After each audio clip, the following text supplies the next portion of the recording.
S1-nya dimanapun saya rasa itu sudah diajarkan. Ini cuma saya mengulangi saja. Kalau tahun lalu ini bulan-bulan Februari itu sudah saya sampaikan, cuma tahun ini lupa.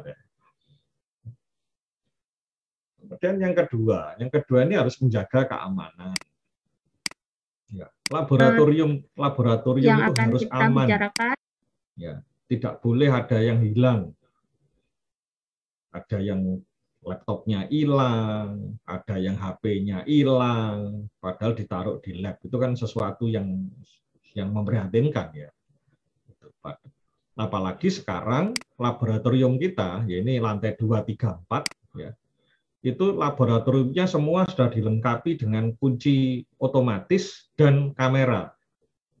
Ya, kameranya ada 2 atau 3 gitu ya, ada kamera di ruangan, ada kamera yang untuk ruangan besar, ruangan untuk kerja itu ya. Itu dan semuanya direkam ya itu. Semuanya terekam. Nah, sehingga itu untuk meningkatkan keamanan gitu ya. Dan termasuk juga sopan santun. Ya, keamanan dan sopan santun. Jadi tidak ada yang tidur-tiduran di lab ya. Kan itu termasuk yang nggak sopan gitu ya. Tidur di lab ya. Kemudian apa ini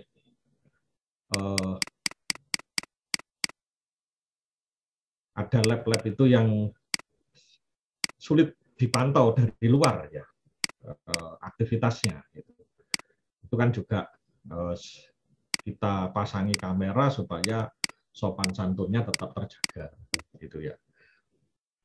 Sehingga ya di lab itu tempat bekerja, ya, bukan tempat nongkrong, bukan tempat bersantai-santai. Jadi kalau ke lab ya harus bekerja. Kalau nggak bekerja ya sudah nggak usah ke lab saja. Tapi nanti kalau tidak sering bekerja ya berarti pekerjaannya atau tugas-tugasnya pasti juga akan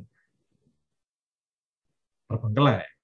Jadi memang disediakan fasilitas laboratorium itu untuk memudahkan kita semua bekerja.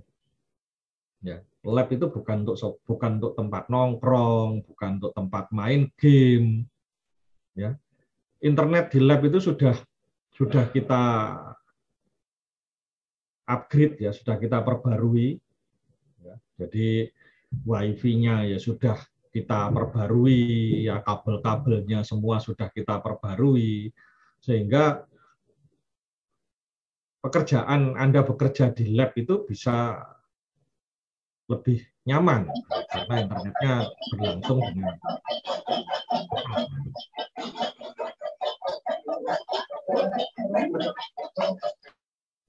ya. Nah, itu termasuk hal-hal yang kita tingkatkan ya fasilitasnya. Sehingga ya saudara harus bisa menjaga keamanan dan menjaga sopan santun ya, di dalam laboratorium. Ya. Contohnya itu tadi. Keamanan itu pintu lab itu harusnya terkunci. Bukan terkunci, maksudnya tertutup ya. Kalau tertutup otomatis terkunci gitu ya. Sehingga tidak sembarangan orang itu bisa masuk. Karena areal lab itu kan areal yang khusus ya. Sehingga pintu itu harus ditutup. Oleh karena itu pintunya sudah ditempeli stiker, pintu harus ditutup kembali. Kalau pintunya itu dibuka, baterainya, kuncinya itu cepat habis. Masuk 2 hari sekali harus ganti baterai itu kan aneh. Sehingga memang lab itu sengaja dibuat seperti itu supaya dia tertutup. Karena seringkali hilangnya laptop itu karena labnya terbuka. Labnya terbuka, orang lain dengan begitu mudahnya masuk. Ya, laptop hilang itu dalam hitungan nggak sampai 30 detik ya. Jadi seseorang ya, mahasiswa bawa tas, masuk ke lab, ditaruh di salah satu meja di lab itu, ya. Kemudian dia keluar, pintunya terbuka. Laptop itu bisa hilang dalam hitungan tidak lebih dari 30 detik. Orang itu bisa langsung masuk, ngambil tasnya itu, langsung keluar. Itu tidak dalam hitungan 30 detik. Tidak lebih dari 30 detik. Mungkin sekitar 15 detikan. Ya. Masuk dari pintu gerbang lab menuju ke pintu ruangan, itu kira-kira 3-4 detik, buka pintu ruangan, ngambil 6 detik, keluar lagi 10 detik. Sudah, itu sudah nggak bisa terdeteksi, itu sudah kemana dia lari sudah nggak bisa terdeteksi.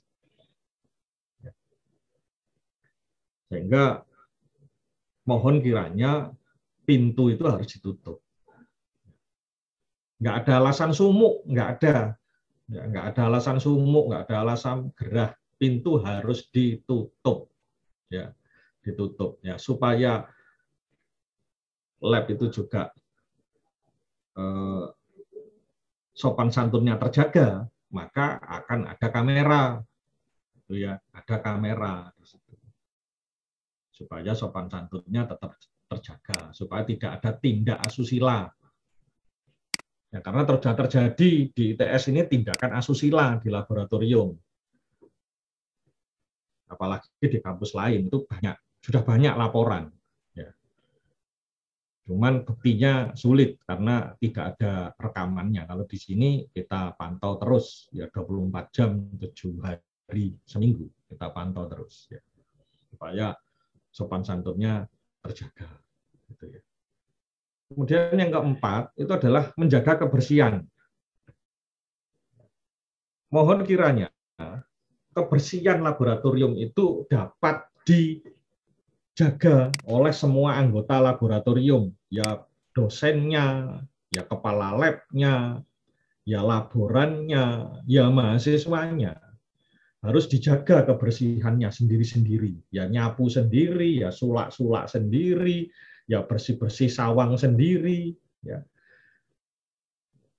Kita coba melatih itu, ya, melatih itu karena kita nggak mungkin ya menggunakan outsourcing, itu nggak mungkin karena lab itu sesuatu tempat yang khusus, gitu ya, tempat yang sangat khusus, gitu ya. Beda dengan kantor sekretariat ini umum, ya, umum gitu, nggak ada hal yang spesial, gitu ya. Itu kalau di lab itu ada beker gelas, ada buret di meja, ada macam-macam, ada bahan kimia dan sebagainya, gitu, sehingga itu harus dijaga sendiri kebersihannya. Ya. Di luar negeri itu biasa profesor, ya dosen-dosen itu nyapu sendiri, ruangannya disapu sendiri, mejanya dilap-lapi sendiri, ya. Gitu. Nah, apalagi mahasiswanya itu kalau perlu kita harus kerja bakti, ya. Nah, ini mungkin laboran-laboran bisa menginisiasi setiap minggu harus dibersihkan kerja bakti, ya, supaya labnya tetap bersih dan terjaga, ya, tidak ada tikus, tidak ada kucing, ya, dan dilarang memelihara kucing atau memberi makan kucing, dilarang keras. Ya, nanti kita akan terbitkan aturan, ya, Bu Kadep akan membuat aturan yang cukup tegas, ya, bagi siapa yang nanti yang salah satunya memberi makan kucing akan diskors. Karena banyak ini sekarang yang memberi makan kucing. Anda harus tahu bahwa kucing-kucing itu kucing liar yang bisa membawa virus, membawa penyakit. Lain kalau hewan-hewan itu hewan-hewan peliharaan yang dalam waktu berkala diperiksa kesehatannya oleh dokter hewan, oleh klinik hewan. Itu beda. Ini kan liar. Itu bisa mengenai baik laki maupun perempuan virusnya itu. Dan itu fatal akibatnya karena itu masuk ke alat ini alat apa? Alat organ tubuh yang berkaitan dengan keturunan, ya. Bisa masuk ke ovarium, bisa masuk ke apa? Ini apa? Kalau laki-laki itu yang memproduksi sperma itu bisa masuk ke situ, ya. Itu bisa berbahaya. Nah, karena itu dilarang memelihara binatang, ya, atau memberikan binatang itu kenyamanan tempat di situ sehingga tetap bersih. Ini sudah mulai kotor lagi. Dulu nggak ada kucing, kalau hari Sabtu, ya hari Minggu itu tempat-tempat apa di koridor-koridor di plaza itu bersih, nggak ada sampah bergelimpangan. Sekarang itu bergelimpangan lagi tempat sampahnya. Ya. Saya sudah sering mengingatkan bahwa jangan menempatkan tempat sampah itu di dalam laboratorium. Ya. Tolong betul-betul diingat ini. Boleh ada tempat sampah di dalam laboratorium, tapi di luar setelah jam kerja selesai, tempat sampah itu harus diikat. Sampahnya diikat sehingga tidak ada sampah di dalam laboratorium di luar jam kerja. Kemudian sampah itu dibuang di tempat sampah yang ada di koridor, yang di luar lab, yang ada di koridor-koridor. Di beberapa tempat, satu lantai itu ada 3 atau 4 tempat sampah besar, ya, yang ada rodanya itu, dibuang ke situ. Itu nggak akan mungkin dimasuki kucing, nggak akan mungkin dimasuki tikus, karena itu tempat sampahnya sudah kuat, ya, tidak mungkin guling, dan ada rodanya sehingga petugas kebersihan dengan mudah bisa membawa itu ke tempat penampungan sementara yang di tempat parkir sana. Ini tolong, hal seperti ini sepele, ya. Tapi saya lihat itu ada beberapa lab itu kemproh, ya, ditaruh di depan pintu, ya. Akhirnya itu diacak-acak kucing, diacak-acak tikus. Ya, terutama kalau hari Sabtu Minggu, wah, gak karu-karuan, berkelimpangan kemana-mana. Ya, ini juga sama. Nanti departemen akan tegas dan keras terhadap hal ini, ya, supaya kita bisa menjaga kebersihan. Dan alumni itu beberapa kali datangnya biasanya pada hari libur, pada hari Sabtu atau Minggu. Sehingga pada saat alumni datang itu komentarnya macam-macam, difoto, diviralkan. Departemen Teknik Kimia kotor. Lah ini kan susah gitu. Padahal kita sudah mengupayakan itu sedemikian rupa. Kita sediakan tempat sampah yang besar, yang kuat, yang mobile, ya. Tapi tidak dipergunakan. Nah, kalau nanti ada kucing di dalam laboratorium, ada tikus di dalam laboratorium, kucing tikusnya naik ke meja, bisa ngacak-ngacak alat, ngacak-ngacak bahan kimia di situ, tumpah, nggak ada orang, luar kan berbahaya sekali. Ya, itu berbahaya sekali. Ini dari sisi kebersihan. Jadi tolong ini mulai ditertibkan. Ya, laboran, tolong ini kalau ada mahasiswa yang tidak bisa menjaga kebersihan, tolong diperingatkan. Ya, kalau diperingatkan tidak bisa, laporkan ke departemen biar diberi sanksi mahasiswanya. Ya. Dan yang kelima, membuang limbah pada tempatnya dan melaporkan volume dan komposisinya kepada laboran. Ini tahun lalu sudah saya sampaikan. Ya, Anda jangan membuang limbah itu di bak cuci. Ini kan sudah diajarkan mulai dari praktikum di pengajaran, di lab pengajaran, lab KAKO, lab KF, lab mikro dan sebagainya. Membuang limbah itu dibuang pada tempatnya. Di setiap lab itu ada tempat pembuangan limbah sementara, ada jurigen-jurigen kecil 25 liter itu. Ya, dibuang ke situ, ditulis volumenya dan komposisinya apa. Ini sekali lagi para laboran, ya, dan kita juga akan melihat, pokoknya kalau ada jurigen, tidak ada volume dan tidak ada komposisinya, tak kembalikan ke labnya dan labnya bisa kita tutup. Supaya ada ketertiban. Membuang limbah ini tidak mudah sekarang. Membuang limbah teknik kimia itu tidak mudah sekarang. 2 tahun kita itu kesulitan membuang limbah. Karena pada saat kita akan membuang limbah, ya bekerja sama dengan perusahaan transportasi dan pengolah limbah yang punya izin, itu mereka minta volume dan komposisi. Nah, kalau kita nggak bisa nyebutkan ini volume, gampang lah, volume itu berapa. Tapi yang penting komposisinya. Ini buang apa saja, ya baik cair maupun padat. Ini apa saja. Ini tolong mulai sekarang ditertibkan. Ya, kita tidak akan izinkan Anda ujian kalau Anda tidak punya laporan volume dan komposisi bahan yang Anda buang. Ya, baik S1, S2, S3. S2 nanti tesisnya yang nggak bisa ujian tesis, S3 yang nggak bisa ujian disertasi. Kalau tidak menyebutkan volume dan komposisi setiap kali membuang limbah.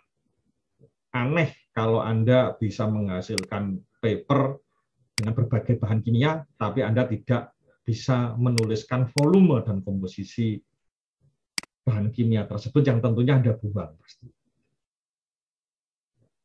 Ini terserah Pak. Nggak perlu nunggu formatnya kayak apa, sudah nggak usah, sudah. Anda tuliskan sendiri aja, Anda laporkan sendiri, ya. Volumenya apa dan ini setiap penggunaan bahan pun Anda juga akan harus mencatat. Karena bahan kimia ini tidak sederhana ya bahan kimia ini. Ada 2 instansi yang selalu memantau kita. 1, BNN, Badan Narkotika Nasional. Itu selalu memantau kita. Yang kedua, itu Densus 88. Kedua ini selalu memantau kita. Ya. Sampai dengan mereka bisa melihat itu, mereka bisa melihat atau memeriksa itu sampai dengan laporan keuangan. Di laporan keuangan departemen itu dilihat. Loh, ini departemen beli apa saja? Oh, beli bahan kimia macam-macam. Loh, ini penggunaannya bagaimana? Ya. Rincian penggunaannya bagaimana? Oleh karena itu, saudara-saudara harus punya logbook. Anda diberi bahan kimia apa, penggunaannya berapa, ya, termasuk limbahnya. Nah, ini material balance. Ini aplikasi dari ilmu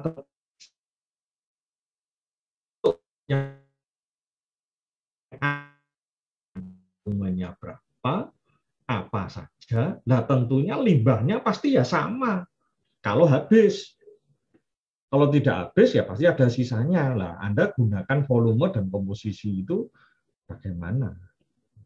Ini tolong Anda mulai besok ya Anda tertibkan ini. Ini saya ingatkan lagi. Limbah yang ada di lab kalau sudah mencapai 25 liter, Anda segera lapor ke ini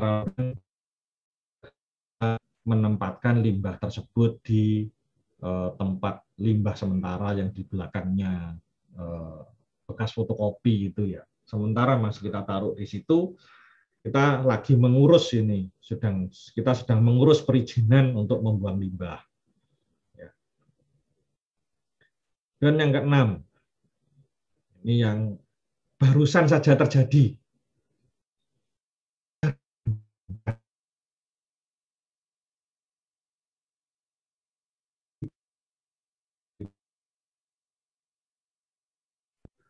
Larang. Apalagi Anda meminjam sangat jarang. Ya. Jadi ini yang penting, Anda dilarang meminjamkan. Kalau ketahuan, ini sanksinya bisa tegas, bisa keras. Keras sekali nih sanksinya nanti. meskipun hanya sebuah beker gelas, Anda pinjamkan ke lab lain tanpa izin, Anda akan menerima sanksi. Ya. Ini seringkali terjadi. Ya. Maaf, ini termasuk bahan kimia. Ya. Maaf, ini sebentar, saya tulis ya. Ini termasuk ini ya. Ini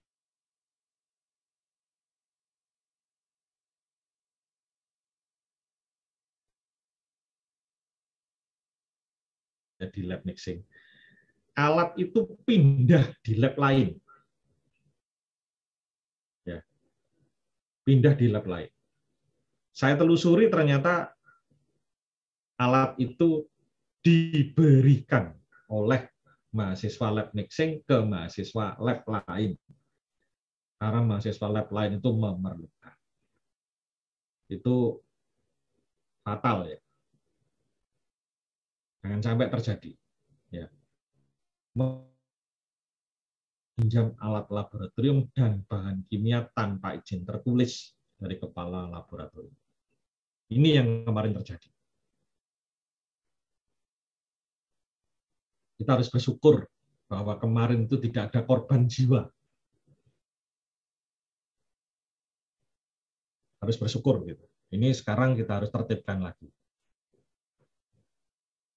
Kalau Anda kesulitan dengan alat atau bahan, Anda harus lapor ke dosen pembimbing Anda atau ke kepala laboratorium Anda.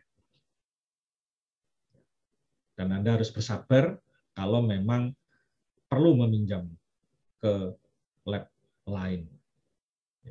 Dan itu harus ada izin tertulisnya. Nanti izin tertulis itu implikasinya macam-macam. Ya. Izin tertulis itu ada yang Anda boleh menggunakannya, ada yang Anda hanya diizinkan menitipkan bahan, kemudian nanti yang memproses anggota lab tersebut, dan sebagainya.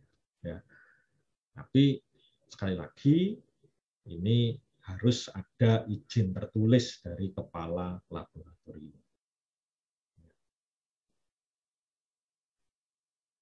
Sampai di sini, apakah ada sesuatu yang ingin disampaikan?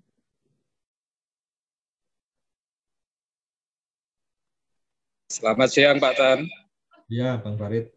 Ya, ini yang alat mixing itu atau apa yang swagelok itu ya, Pak Tan? Ya, yang dulu pokoknya, Bang. Oke, makanya kalau saya itu biasanya harus pakai surat, Pak Tan. Iya, memang harus pakai surat. Oke, itu mahasiswa berarti yang? Iya, mahasiswa. Ya, itu kejadian dulu, Pak Tan, yang swagelok dikasihkan bukan dipinjamkan itu. Iya, maksud saya ya pinjam meminjam atau bahkan memberikan, apalagi ya. Itu dalam posisi malam, Pak Tan. Iya. Oke. Oke, terima kasih. Ya, terima kasih. Ada lagi?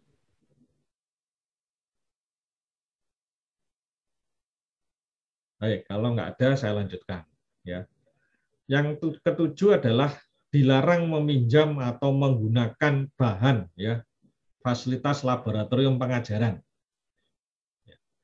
Ini dilarang. Ya.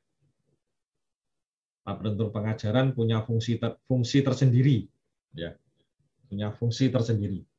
Ya. Kemudian yang ke-8 adalah menggunakan software yang berlisensi. Ini penting ya. Misalkan apa ini Techplot atau apa Origin, ya itu harus yang berlisensi ya. Tidak boleh yang tidak berlisensi. Ya. Misalkan apa Visio, ya itu harus yang berlisensi. Ya. ITS punya Visio itu ya. Nah, ini yang perlu ya Anda perhatikan. Auto apa ini HiSys itu ya harus yang berlisensi ya. Nah, kalau Anda memang mau menggunakan HiSys ya lapor ke kepala ke dosennya, nanti dosennya ke kepala labnya nanti bisa menyampaikan ke departemen, nanti departemen akan mengatur bagaimana penggunaan HISIS misalkan begitu, yang bisa diakses dari laboratorium, gitu ya. Sama nanti kita juga ada software-software AutoCAD ya, AutoCAD Plan 3D itu yang bisa dipakai atau bisa diakses dari laboratorium. Jadi kita bisa menggunakan itu ya karena itu sudah kita beli lisensinya. Kemudian yang ke-9 adalah menegakkan keselamatan kerja. Nah, ini tidak saya detailkan karena keselamatan kerja di tiap-tiap laboratorium itu bisa berbeda ya. Mungkin ada lab yang tidak terlalu ekstrim ya, ada lab yang ekstrim ya.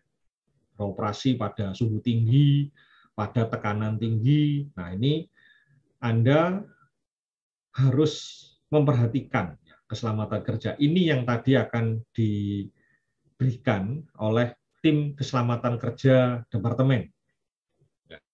Karena Departemen Teknik Kimia ini sudah punya staf, ya baik dosen maupun tenaga kependidikan yang memiliki lisensi K3. Ya. Nanti akan memberikan. Ya.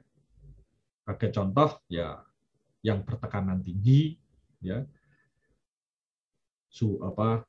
tekanannya sampai puluhan atmosfer, ya bahkan ratusan atmosfer, ini tentunya harus diperhatikan keselamatan kerjanya. Ya. Termasuk yang suhu tinggi. Ya, suhu tinggi itu ya misalkan furnace gitu ya. Oven itu ya tidak terlalu tinggi lah ya.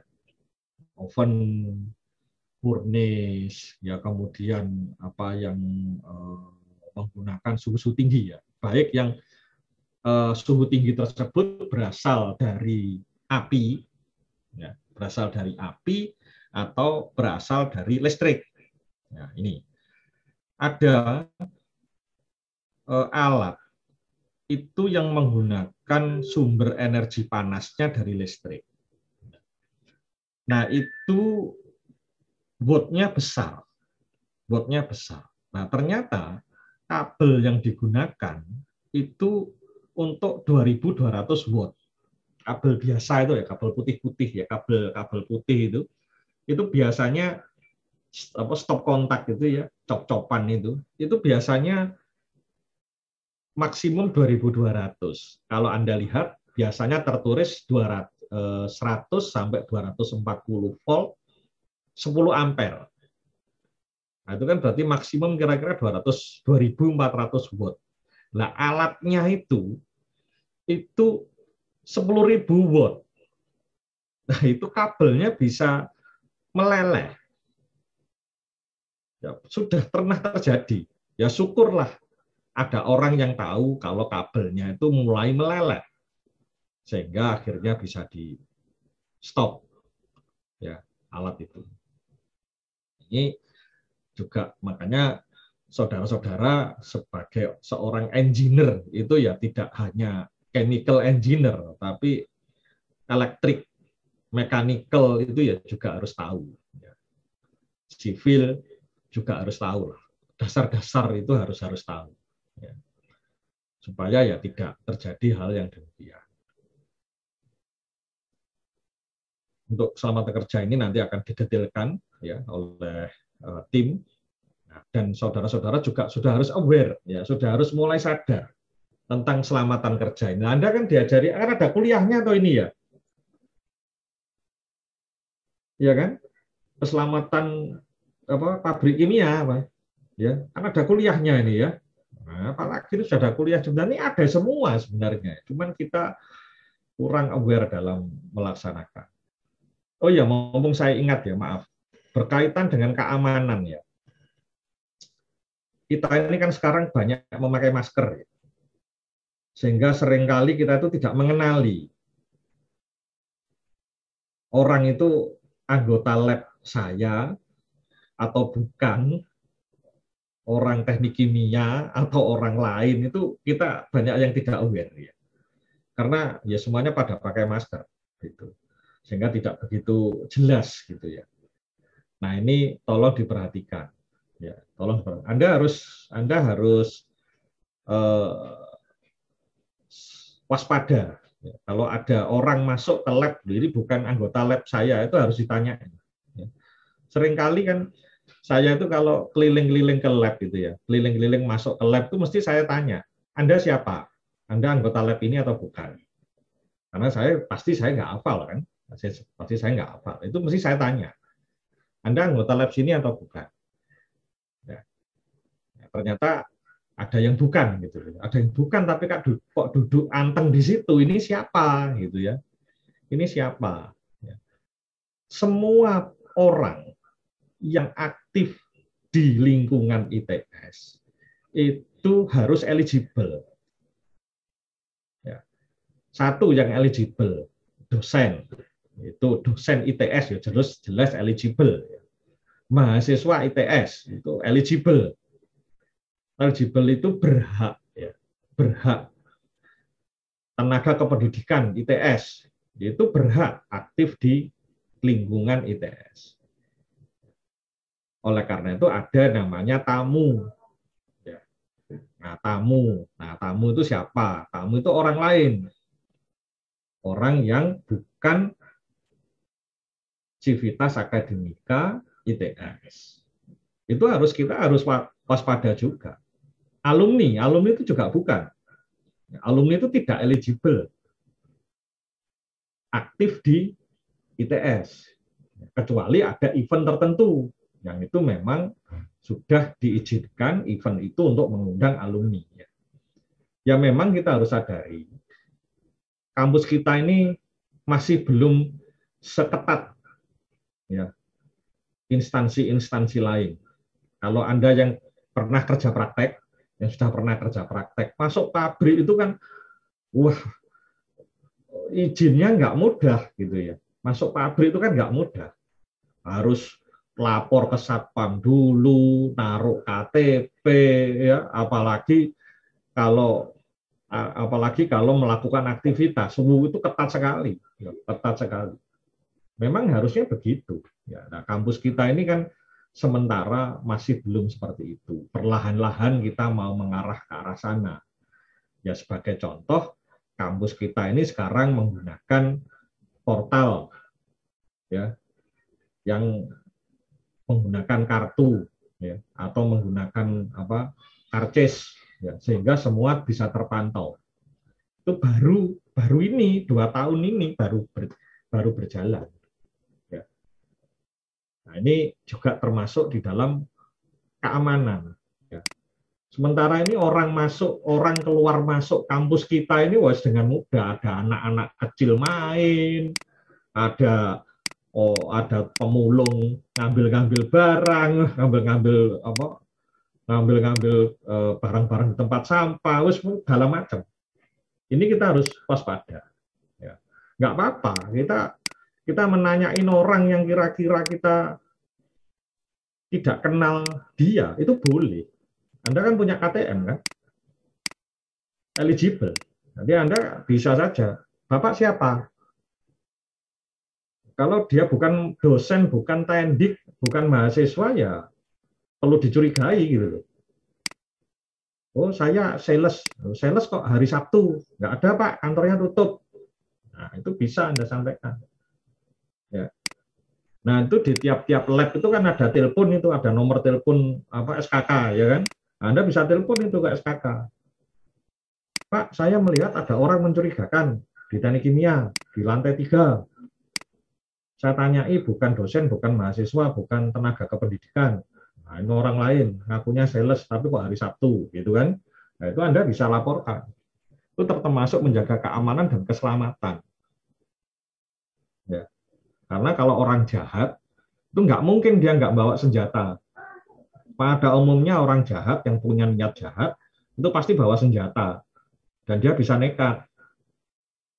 Nah, ini kan berbahaya. Jadi itu salah satu contoh juga keselamatan kerja. Ya, Anda harus tegas. Bukan anggota labnya dilarang masuk. Ya, apalagi nonggo di situ, ya. Kalau ingin pindah lab, anu aja. Kalau ingin pindah lab, di labnya yang awal nggak kerasan, bilang aja ke departemen, Bu, saya nggak kerasan di lab A, saya ingin masuk ke lab B, itu boleh. Ya, nggak apa-apa, usulkan aja. Kemudian berkaitan dengan itu, setiap anggota lab harus melakukan kegiatan pada jam dan hari kerja. Ya, kita departemen tidak menutup kegiatan di luar jam dan hari kerja, tidak menutup. Tapi itu harus ada izinnya. Dan memang betul-betul itu urgen. Betul-betul itu mendesak. Ya. Kalau tidak mendesak, maka jangan melakukan kegiatan di luar jam dan hari kerja. Apalagi seorang diri. Nah, ini saya tulis di sini. Apalagi seorang diri. Itu dilarang. Sangat dilarang. Ya. Dengan adanya kamera yang ada di lab-lab ini kita bisa memantau. Hari-hari di luar jam dan hari kerja kita bisa pantau. Loh, kok ada orang? Ini siapa? Ya. Ini siapa? Loh, jangan-jangan orang lain yang mencuri lah kan? Kita bisa lihat. Tapi kalau di luar jam dan hari kerja, ini diupayakan tidak melakukan kegiatan.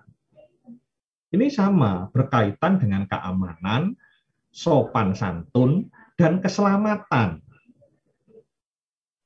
Ya maaf, nyun sewu ya, saudara, putri, sampai jam 1 malam, sendirian. Ini ya nyun sewu, mohon maaf saya harus menyampaikan ini. Itu kalau ada mahasiswa, ya, ada orang lagi, itu bisa goyang itu hatinya. Ya, berbahaya. Ya, saya sering memantau itu, jam 11 malam, jam 12 malam itu ada mahasiswa putri itu turun. Ya, turun dari lantai berapa ya, jalan di mukanya Himatek, terus jalan di mukanya boiler, masuk ke parkir motor. Saya bisa pantau. Terus ngambil motor, itu jam 11, pernah jam 1. Ini tolong diupayakan untuk tidak melakukan kegiatan di luar jam dan hari kerja. Ya. Laboran bisa rewel dengan hal ini ya. Ya, Bang Farid, Cak Suud, Cak Anas, Cak Gun bisa rewel. Loh, kenapa kok harus sampai jam 10 malam? Nggak bisa pagi hari. Karena saya sering melihat pagi hari itu sepi. Pagi hari itu sepi. Tapi malam hari rame. Ini nggak bagus, ya. Nggak baik.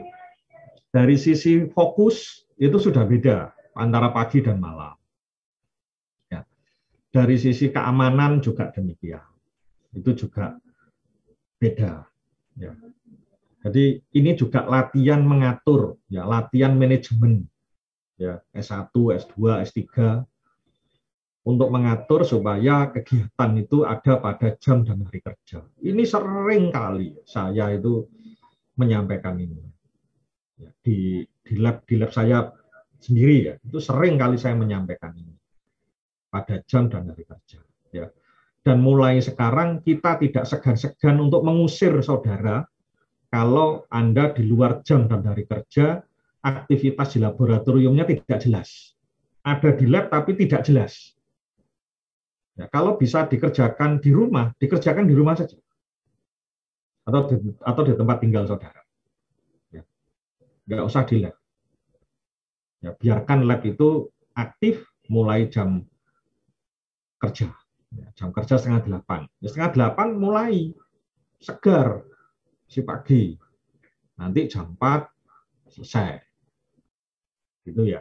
Berarti supaya hal-hal lain yang di atas, ya keamanan, sopan santun, kebersihan dan sebagainya itu Anda bisa nyaman.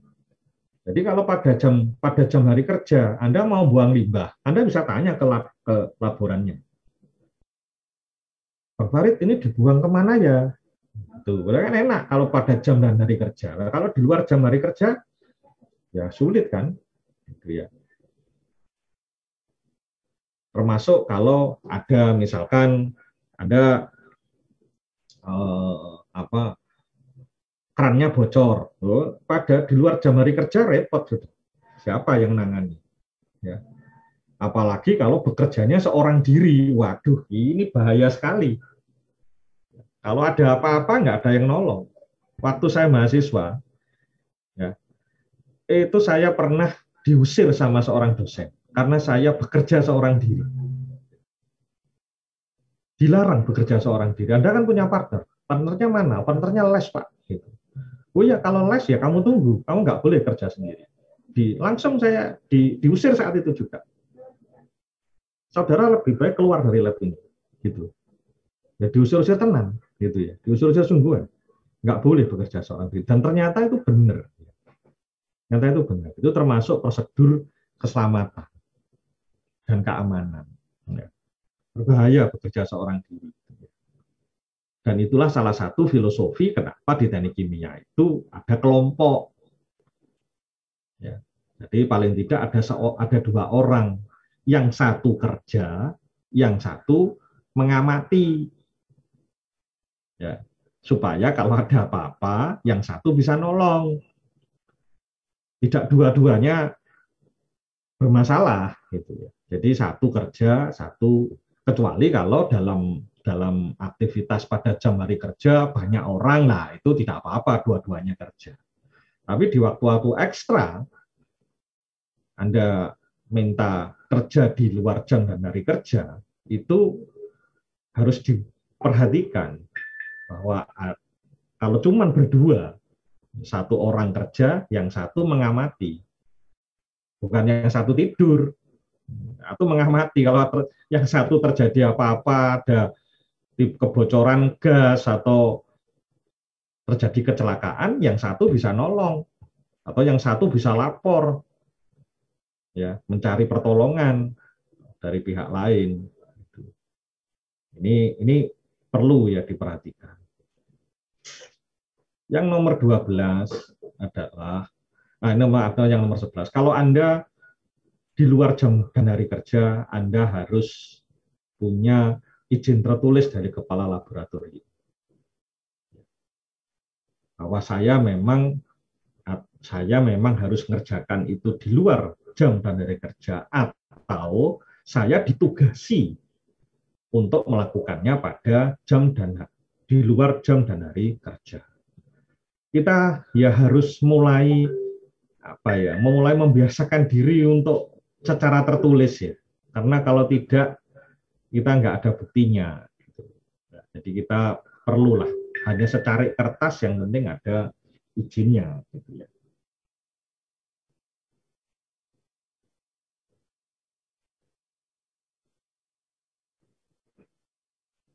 Kemudian yang ke-12 adalah dilarang meninggalkan alat laboratorium yang sedang bekerja. Ya. Jadi kalau Anda menggunakan alat laboratorium, Anda harus tunggui alat itu. Dilarang meninggalkan. Di lab mixing itu dulu. Itu pernah percobaan flame pirolisis ya, untuk sintesa partikel menggunakan flame itu ya. Flame itu nyala api gitu ya. Nyala api itu. Itu kira-kira jam 4 ya, jam segini lah, jam 4 jam 5 sore gitu. Antara jam 4 sampai jam 5 sore gitu ya. Saat itu Bang Farid sudah pulang, sudah di luar jam kerja. Bang Farid sudah pulang. Saya habis kuliah kembali ke lab. Pada saat saya masuk lab itu nggak ada orang. Di ruang kerja itu, ruang eksperimen itu nggak ada orang, tapi flame-nya itu nyala, apinya itu nyala, berkobar nyala apinya. Saya kemudian ke salah satu ruang itu ketemu seorang mahasiswa. Mahasiswanya itu ya tidak mengerjakan alat itu. Saya tanya, Anda yang percobaan itu, yang percobaan film itu? Oh, bukan, Pak. Gitu ya. Tapi ternyata yang mengerjakan film itu dua-duanya tidak ada di depan alatnya. Anda bisa bayangkan ya, api menyala, ditinggal. Ya, saya ngalahin, saya di situ, wong saya juga tidak tahu ini alat ini cara kerjanya bagaimana, gitu ya. Cara kerjanya bagaimana, pokoknya ya saya tungguin saja, sambil saya megangi alat pemadam kebakaran itu. Saya pegangi alat pemadam kebakaran itu sudah siap. Sak wayah-wayah ini berkobar, nggak bisa dikendalikan, dan saya juga tidak tahu cara kerja alat tersebut, ya saya pegangi aja itu. Sambil saya telepon-telepon ke mana dua mahasiswa yang percobaan alat itu ada di mana. Ternyata di luar gedung teknik kimia, satunya di kantin, satunya nggak tahu kemana. Ya. Bayangkan, itu kalau terbakar gitu, ya Allah, nggak bisa dibayangkan. Ya. Sudah, akhirnya saya waktu itu dengan ya mencoba-coba gitu, saya perhatikan, oh ini sumber gasnya, sumber apinya, bahan bakarnya dari LPG. Ya sudah, LPG-nya tak matikan. LPG-nya tak matikan, jebret, apinya mati, sudah, aman. Ya, itu contoh yang pernah saya alami. Jadi jangan meninggalkan alat laboratorium yang sedang bekerja. Nah, ini juga perlu Anda coba kalau Anda menggunakan peralatan-peralatan dan di mana alat itu jangan dipergunakan atau tidak boleh orang lain menggunakannya selama Anda menggunakannya, Anda bisa tempeli lah. Anda bisa tempeli kertas, Anda tulis bahwa alat ini sedang dipakai. Ya. Jangan dimatikan atau jangan menggunakan alat ini. Sehingga orang lain bisa sadar, oh alat ini sedang digunakan orang lain. Saya tidak boleh otek-otek, saya tidak boleh pegang-pegang alat ini gitu ya. Gitu. Jadi itu yang Anda harus perhatikan. Jadi, alat laboratorium harus Anda tunggui. Kalau perlu Anda shift. Kalau memang itu harus berjalan 24 jam, ya harus shift. Nah, disitulah peran kekompakan anggota di laboratorium. Anggota laboratorium itu harus kompak. Saya bukan bimbingannya Pak Tantular, tidak. Saya itu anggota lab Elkim. Ya. Jadi saya harus mematuhi prosedur kerja di lab Elkim dan menjaga kekompakan di lab Elkim. Ya. Itu yang perlu, sehingga tidak ada alat berjalan yang ditinggalkan. Ini berbahaya kalau alat-alat itu ditinggalkan. Ya. Nah, karena itu seringkali saya mengingatkan, terutama hari Jumat. Ya, hari Jumat jam 11 sampai jam 1, itu seringkali saya minta tolong mahasiswi, beberapa, 2-3 orang mahasiswi, untuk ada di lab. Ya. Dan bagi siapa yang sedang menjalankan kegiatan, alatnya jalan, ya, itu bilang ke mahasiswi tadi yang berjaga-jaga di lab, aku menggunakan ini ya, aku menggunakan ini. Dan diberitahu, kalau terjadi apa-apa, tolong ini dicabut, tolong ini dimatikan, atau tolong ini diapakan. Itu harus banyak komunikasi. Ya, tidak kerja sendiri-sendiri ya. Lab itu tempat kerja bersama, bukan kerja sendiri-sendiri. Enggak, harus saling aware, saling tolong menolong. Jadi kalau alatnya memang berjalan 24 jam, mikroba ya, itu ya harus ditunggu dan itu harus ada shift-nya. Itu tolong diatur internal laboratorium. Ya, harus diatur internal laboratorium bagaimana kegiatan itu supaya tetap berjalan dengan aman, dengan memperhatikan keselamatan kerja. Itu. Jadi itu harus ini ya, harus selalu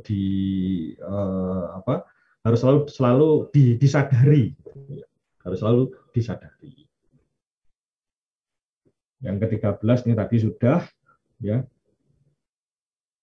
Yang ke-14 ini saya ingatkan, dilarang, ini bahasanya mungkin kurang bagus ya, bahasa saya mungkin kurang bagus, nanti akan dibuat aturan dengan bahasa yang lebih baik. Dilarang masuk laboratorium yang bukan laboratoriumnya tanpa izin dan di luar keperluan penelitian. Gampangannya dilarang nonggo di lab lain. Ya kalau nanti ada yang ketahuan nonggo di lab lain, apalagi main game, ya ngerumpi di situ, bisa tak tutup, ya bisa kita tertibkan. Gitu. Karena kalau sudah seperti itu, maka nggak jelas aktivitasnya di lab itu apa kegiatan. Jadi di lab itu memang tempat untuk bekerja, ya. Ya boleh lah santai-santai sedikit, santai-santai sebentar boleh, ya tidak kaku. Tapi ya itu tadi tetap harus dijaga. Ya. Seringkali itu nonggo ke lab lain. Ya. Terus kemudian di situ nggak jelas aktivitasnya. Ini tolong ya, ini tolong sekarang kita harus mulai tertib, ya, tertib di laboratorium, ya, khususnya laboratorium penelitian. Ya. Ini yang perlu Anda perhatikan juga. Kita akan ini kan masa pandemi ya. Kalau tidak pandemi itu kita akan membuat suatu kegiatan rutin, ya, bahwa kita harus pernah dilatih, atau pernah berlatih menggunakan alat-alat pemadam kebakaran dan tanggap bencana. Itu harus kita pernah punya pengalaman atau latihan tanggap bencana, ya kebakaran, gempa bumi, angin, dan sebagainya. Ini sebenarnya tahun 2020 kita sudah mau mengundang ini ya, PMK Surabaya itu ya, PMK Surabaya itu kita latihan menggunakan APAR, kita latihan menggunakan hindran, ya hindran itu di mana, aparnya di mana, ya sampai pada keadaan dengan mata tertutup ya, itu harus tahu itu letak pemadam kebakaran itu di mana kan, ya seperti yang peristiwa kemarin itu asap ya, lab itu penuh asap, itu sudah nggak kelihatan itu. Sudah nggak kelihatan. Itu kalau panik bisa saling bertabrakan. Ya. Nah itu harus dilatih. Bagaimana kalau terjadi kebakaran, terjadi gempa, terjadi kebocoran air, ya itu harus bagaimana? Itu harus dilatih dan harus selalu diingatkan, diingatkan, ya. Paling tidak setahun sekali. Ini akan kita rancang menjadi sebuah kegiatan rutin, ya khususnya di teknik kimia. Kemudian yang kedua, di lab itu seingat saya sudah kita sediakan alat-alat P3K. Di departemen itu juga ada alat-alat P3K. Nah ini kalau ada alat P3K yang kurang, para laboran bisa meminta ke Bu Irna untuk menyediakan alat fasilitas P3K, dan itu harus diupdate ya. Kalau obatnya kadaluarsa ya harus dibuang, diganti yang baru, beli yang baru ya. Ini bisa kita sediakan ya. Para laboran nanti bisa menghubungi Bu Irna untuk mengupdate ini ya, perangkat P3K-nya ya. Yang kedua, saudara-saudara semua harus tahu lokasi rumah sakit UGD, harus tahu. Ya kemarin ini pengalaman, Pak saya tidak tahu ini saya harus kemana. Itu ke rumah sakit Erlangga. Oh nggak tahu Pak di mana rumah sakit Erlangga itu ya, yang maaf yang positif COVID itu tidak tahu bahwa kita itu harus lapor puskesmas, kemudian kita itu harus tahu lokasi rumah sakit, paling enggak dokter ya, medical center, ya dokter-dokter terdekat di sekitar kampus ITS itu ya paling tidak ya harusnya tahu. Ya. Nah nanti bisa ditunjukkan ya. Nah makanya kalau mahasiswa baru itu nanti kita akan take over penanganan mahasiswa baru itu akan kita take over, kita akan lebih tekankan kepada keselamatan dan kesehatan K3 baik internal maupun eksternal ya, termasuk sosial budayanya ya, supaya mahasiswa ITS yang kira-kira 70% itu berasal dari luar Surabaya itu segera bisa familiar dengan keadaan kampus ITS dan sekitarnya. Jadi lokasi rumah sakit itu tahu, ya. Puskesmas itu tahu. Nah ini aja sering saya ingatkan ya.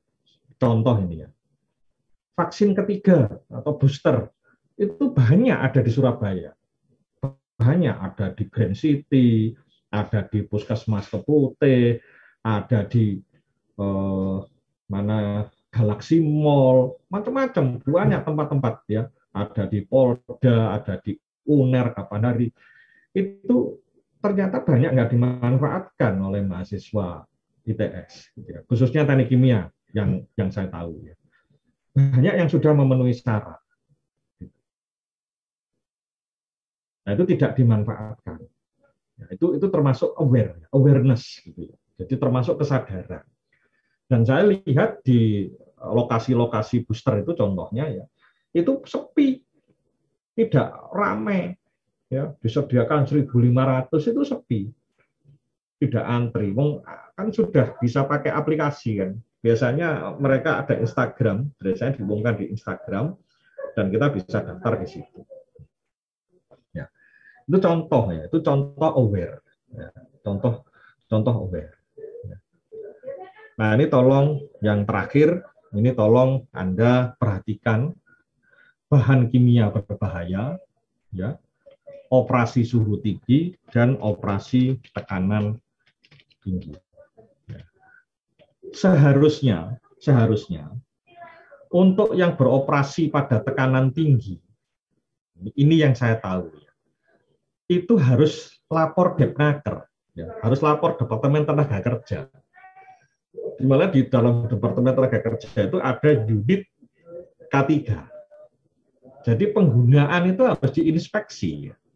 Penggunaan operasi tekanan tinggi itu, ya. Itu harus diinspeksi. Ya.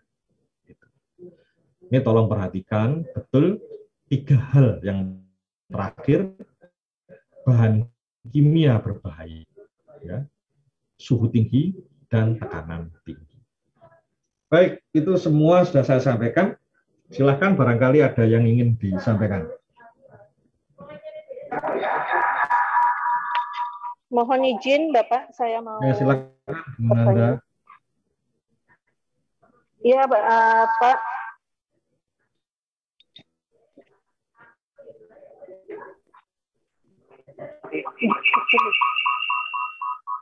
Ya, pertama saya mau menanyakan terkait prosedur. Seperti yang kita ketahui kemarin di lab kami ada kecelakaan. Nah, memang kita berusaha untuk selalu sesuai dengan SOP ya Pak, tapi pada kenyataannya human error itu kan tidak bisa dihindari. Bukan pasti ya, kita berusaha untuk selalu meminimalisir. Nah, pertanyaannya terkait dengan SOP kecelakaan kerja di laboratorium, apakah dari Departemen Teknik Kimia ada seperti itu? Misalnya kayak kemarin terjadi kecelakaan, apa yang harus dilakukan seperti itu. Nah, alhamdulillahnya anggota lab Elkim,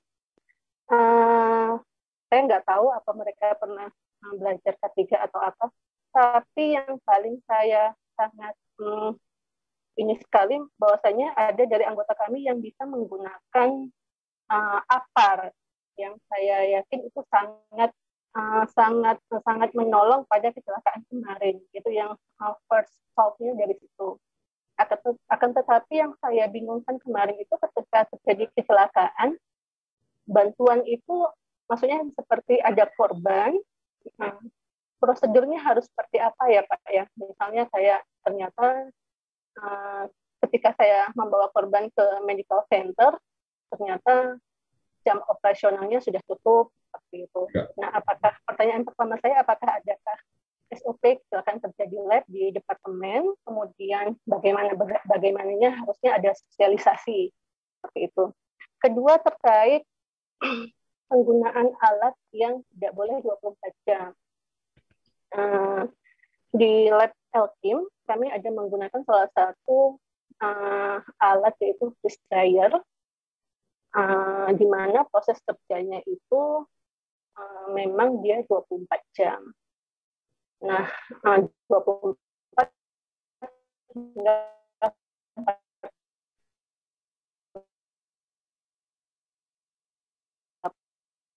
ya, nah, saya penggugat itu ya baik Bu Nanda, sejauh yang saya juga tidak tahu ya, SOP bila terjadi kecelakaan kerja itu apa yang harus kita lakukan, itu saya juga tidak tahu. Ya tahunya kita pergi ke rumah sakit gitu aja. Siapa yang bawa ke sana, ya. Kemudian bagaimana, apakah kita harus panggil ambulan, ataukah kita harus lapor SKK, itu saya juga tidak tahu ya. Anunya gimana, SOP-nya bagaimana. Ini juga jadi catatan kami Bu Nanda, SOP bila terjadi kecelakaan kerja. Ini bagaimana? Ya termasuk ini ya,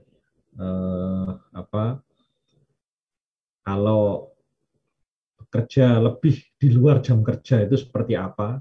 Ya sementara saat tadi saya menyampaikan harus ada izin tertulis dari kepala laboratorium. Oke, sementara Pak. Itu. Ya Pak, terkait itu juga, pada saat kejadian itu, mungkin ini sharing pengalaman saja, beruntungnya posisi pintu lab itu terbuka satu, jadi secara langsung korban bisa langsung keluar. Nah, mungkin juga itu harus jadi perhatian kita.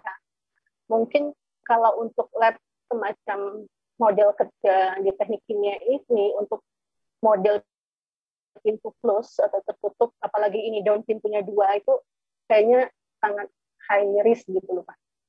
Ya, oke. Nah, kemudian kalau saya ya Pak ya, karena posisinya kemarin saya tidak berada di ruang kerja, tapi saya berada di ruang lab komputernya, untuk bagian kerja komputernya itu, ketika kita evakuasi mau keluar dari kecelakaan itu kan harus melewati tempat kejadiannya. Ya. Kalau saya punya saran ya Pak ya, seharusnya tetap harus ada pintu alternatif untuk evakuasi. Betul. In case ada apa-apa, kita masih punya opsi lari dari pintu lainnya seperti itu. Mungkin itu harus sangat dipikirkan, apalagi kalau kita melihat sistem di lab itu semuanya lebih ke keamanannya Pak, takut kayak semua pakai teralis, pakai jeruji, jadi kalau apa-apa itu mau didobrak itu juga nggak bisa. Jadi mungkin tidak hanya dipikirkan keamanannya, tapi juga tidak keamanan dari segi ininya, tapi juga keselamatan jiwa itu juga harus jadi priority karena kita bekerja di lab yang sangat mini pabrik, tapi mungkin untuk safety dan lain-lainnya masih sangat minim. Apalagi ketika kejadian juga seperti hidran dan lain-lain itu tidak berfungsi sama sekali. Jadi mungkin harus benar-benar mahasiswa teknik kimia ini harus ada pelatihan bagaimana penggunaan APAR atau minimal setahun sekali. Saya rasa harus, pengalaman saya waktu kuliah dulu itu kita ada latihan kecelakaan Pak, misal dari lantai 3 cara menyelamatkan diri, bagaimana penggunaan apa itu sangat penting ya Pak ya. Itu mungkin jadi yang harus dipikirkan sama departemen, bagaimana minimal setahun sekali atau ya satu semester sekali apa yang harus dilakukan pada kecelakaan seperti ini. Sampai kita waktu itu sampai ada kayak latihannya benar-benar bunyi alarm kecelakaan seperti itu. Betul. Pak, paham yang saya maksud. Iya, benar. Terima kasih Bapak. Terima kasih Bu Nanda. Iya, kalau di luar negeri memang ada latihannya, ya, dan itu berkala latihannya. Berkala. Jadi ada simulasinya. Jadi kalau terjadi kebakaran di gedung lantai sekian, itu apa yang harus dilakukan? Lari kemana, ya? Harus apa? Itu ada latihannya. Nah, tadi itu makanya saya sampaikan kita akan merancang itu. Jadi semua mahasiswa teknik kimia itu mungkin setiap tahun sekali itu harus latihan keselamatan kerja, ya simulasi, ya latihan betul, gitu, latihan semua dosen, mahasiswa, teknik semua berlatih, gitu. Jadi kita selalu aware, karena aktivitas penelitian di teknik kimia ini kan makin hari tidak makin sedikit, tapi makin hari makin besar aktivitas penelitiannya, ya. Sehingga ini harus jadi perhatian kita supaya keselamatan atau K3 di lingkungan Departemen Kimia ini tetap terjaga. Ya baik, ada lagi?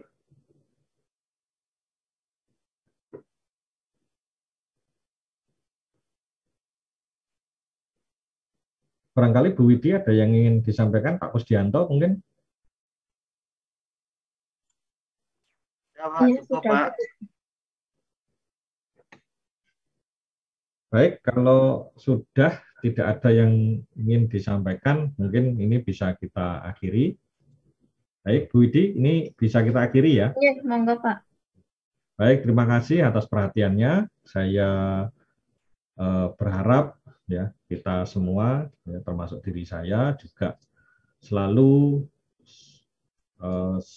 waspada, ya, menyadari dan peran aktif ya di dalam menjaga keselamatan kerja di laboratorium, khususnya laboratorium penelitian. Demikian pertemuan kita pada sore hari ini. Terima kasih atas pertanyaannya. Pak, itu ada yang tanya mungkin. Ya, ada yang mau tanya ini? Iya Pak, saya Gunawan dari Lab Termo dan silakan. Gitu. Kita kan laboran kalau masuk lab kan harus pakai APD Pak ya rencananya gitu. Ya. Nah, ini nanti yang menyediakan untuk laboran ini dari pihak Kalab atau departemen Pak? Departemen. Oh gitu Pak ya. Oke, siap. Kalau untuk mahasiswanya menyediakan sendiri-sendiri ya, sama gitu, seperti sebelumnya. Jadi kayak kacamata, kaos tangan, ya. Oke, siap. Oke, Nikumawan pertanyaannya Pak. Ya baik. Ada lagi sebelum kita akhiri? Baik, kalau tidak ada, terima kasih atas perhatiannya. Wassalamualaikum warahmatullahi wabarakatuh. Waalaikumsalam warahmatullahi Jin, saya N ya. Recording stopped.